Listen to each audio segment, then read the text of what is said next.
Madness runs through my veins.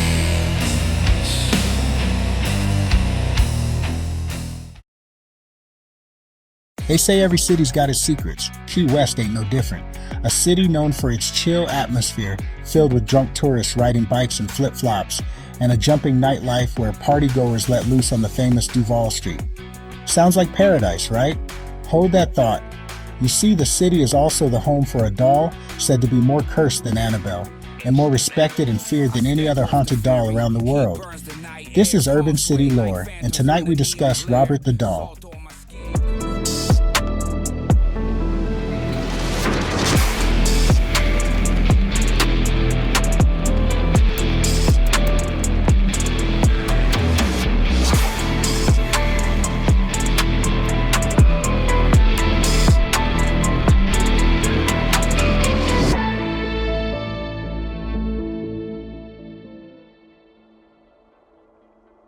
Key West, Florida. On exhibit at Fort East Martello Museum sits a doll, locked behind glass, named Robert. In 1904, the doll was given to a young child named Robert Eugene Otto. There's a couple different stories floating around about the doll's origins. One was he was a gift from the child's grandfather. The other was he was a cursed gift given to the child by a scorned ex-employee and secret lover of the boy's father. That story goes a whole lot deeper with accounts of a child between the two that died in the womb, and thus the doll was a little revenge-type gift. Regardless the uncertainty of its origins, one thing is for sure, the doll has one hell of a history. Upon receiving the doll, Robert instantly fell in love with it. Almost immediately, there was a very extreme and strange connection between the two. So much so, Robert named the doll his own name. When questioned by his parents, Robert said the doll told him he wanted his name to be Robert, and for the boy to go by his middle name. And from that day forth, the boy Robert went by Eugene. In no time, things started to get a little weird around the Otto house. His parents said they'd hear Eugene upstairs talking, and would hear two distinct voices. One sounded like a kid, and the other sounded more like a mature male's voice. They would often hear furniture moving around, doors slamming, and find all of Eugene's other toys mutilated. But every time they would get on Eugene, he'd say the same thing that became his famous line, "I didn't do it." Robert did. One night, Eugene's parents woke to him screaming. When they went to see what was up, they couldn't open his room door. It wasn't locked, but was held shut by a force stronger than both of them. Eventually, they got the door open and the room was completely turned upside down, and Eugene was balled up in the corner of his room. Robert was sitting on the edge of Eugene's bed, seemingly the only item in the room not out of place. Robert frantically began screaming, "It was Robert! He did it! He is not like my other toys." Other strange things began happening in the Otto residence, like things moving by themselves. Disembodied giggling is heard, footsteps on their stairs with no one there. One by one, the hired help around the house began going ghost because it was getting too creepy, many of them packing up and leaving without returning for their final paycheck. Even outside the house, people feared what was occurring. Neighbors swore they would see the doll moving in the upstairs window. Finally, Eugene's great aunt had enough, and during one visit to the house, she packs Robert up and locks him in a trunk, then stores it in the attic. Eugene is hysterical and pleads for Robert to be returned to him. That night, the family hears loud banging coming from the attic, like something is trying to bust out of the trunk. By the time the morning came, the banging had died out. But that's not all that died. The family got word that Eugene's aunt had died suddenly during the night. The official cause was listed as a stroke, but it's a little sketchy if you ask me. I don't want you to draw any conclusions just yet.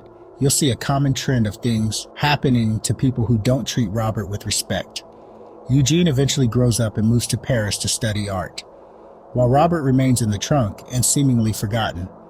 Though strange things continued to happen around the house, in 1945, after the death of Eugene's mother, he packed up his wife and relocated back to his childhood house in Key West. Being a successful painter, he had plenty of money and had plans of turning a portion of the large house into an art studio so he could work from home. Mind you, it's been years since returning to the house. The moment he stepped inside, he stopped mid-sentence, then darted up the stairs. His wife Annette stood there confused as she heard hectic rummaging in the attic. When Eugene resurfaced, he was gently cradling a doll in his arms. And just like that, Eugene was back into his old habits of being obsessed with Robert. He would stow away in his studio.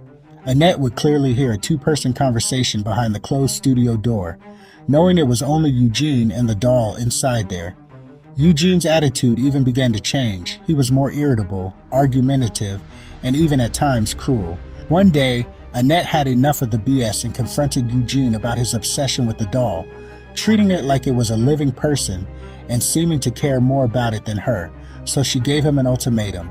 Either the doll goes or she does. Eugene responds, "You win," and says he'll keep Robert in the studio. From that point, things only begin to amplify around the house.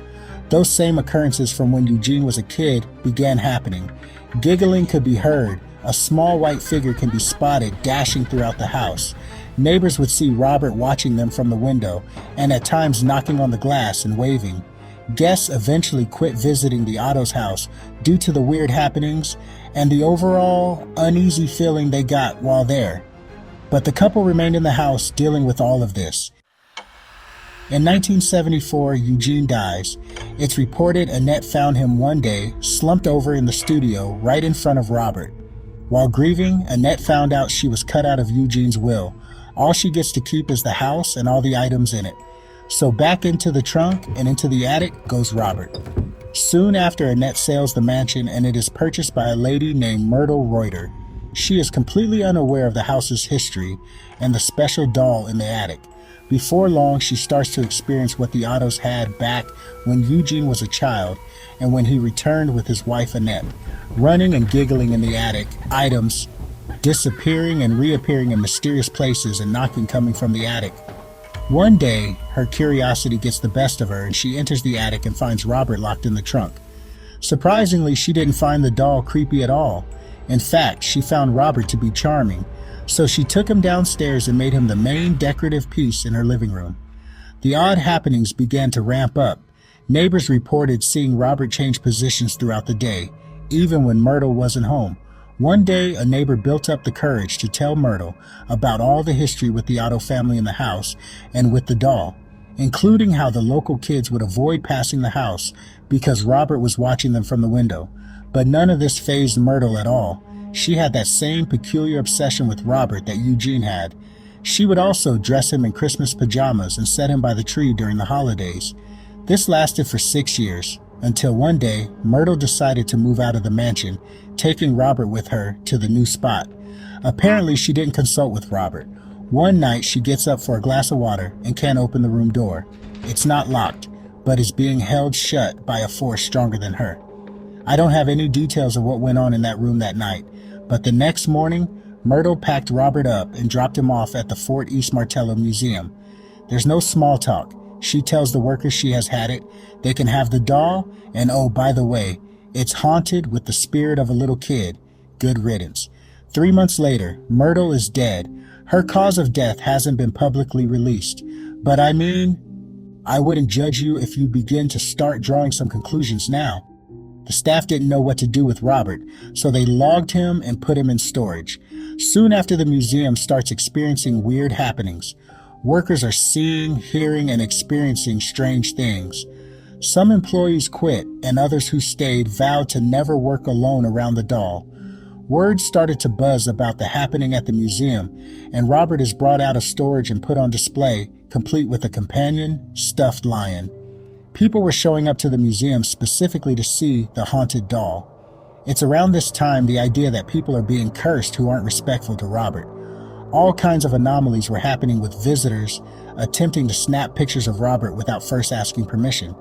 Batteries instantly dying, the cameras just suddenly stopped working, yet operating perfectly fine once outside the museum. People who have laughed or made fun of Robert have reported sudden bad luck, like breakups, car accidents, job losses, and unexpected illnesses.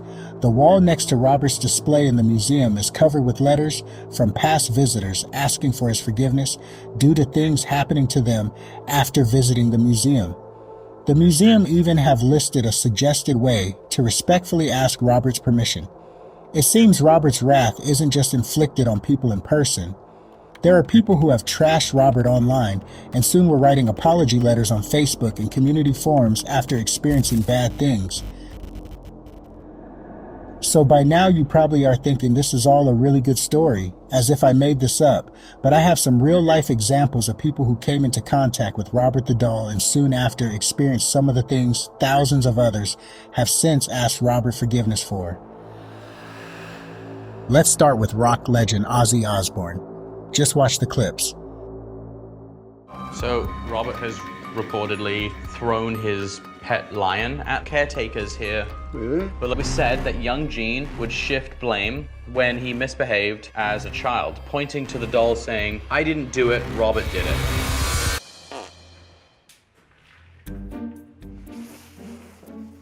You farted in front of Robert. You bro. It's like spitting on him. Farts. Robert doesn't. Sorry, Robert. Sorry, pardon. A few moments later.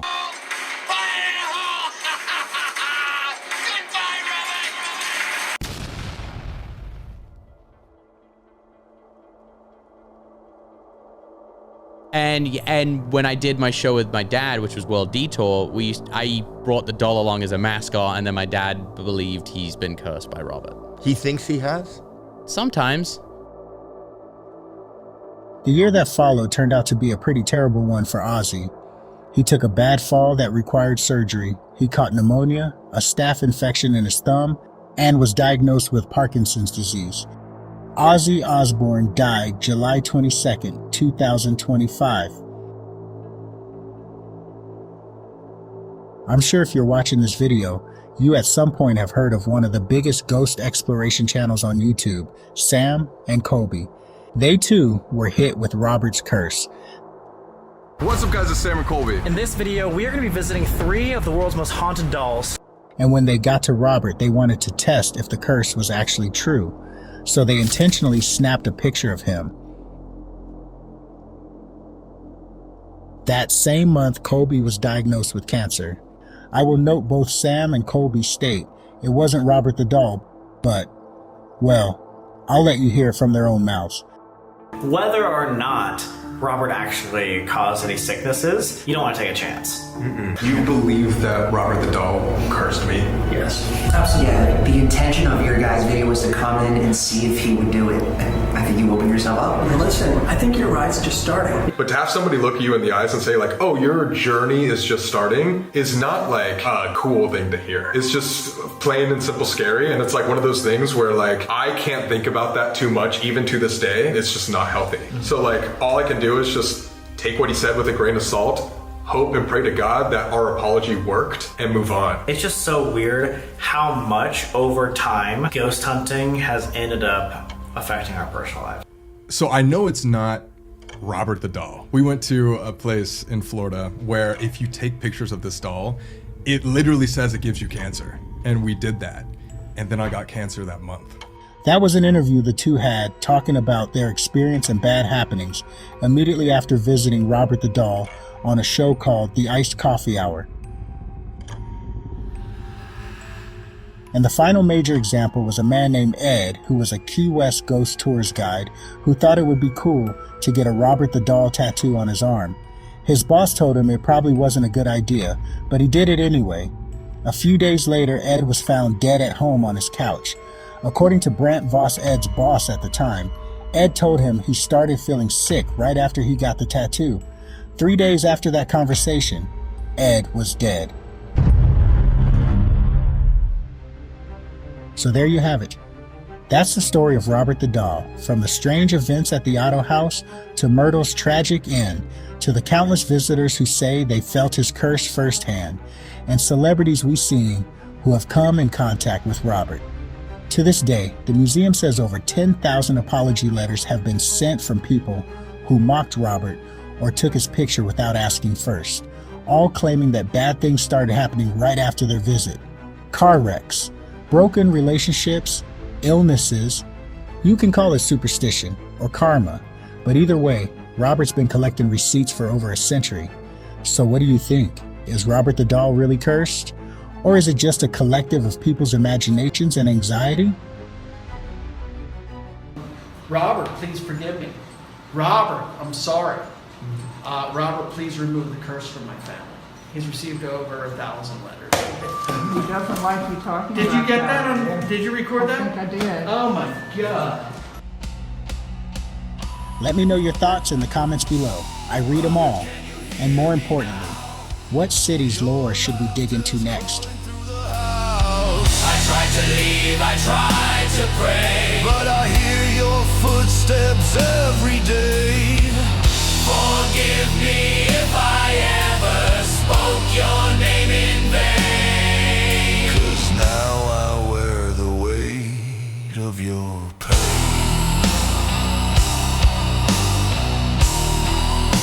Say you're sorry.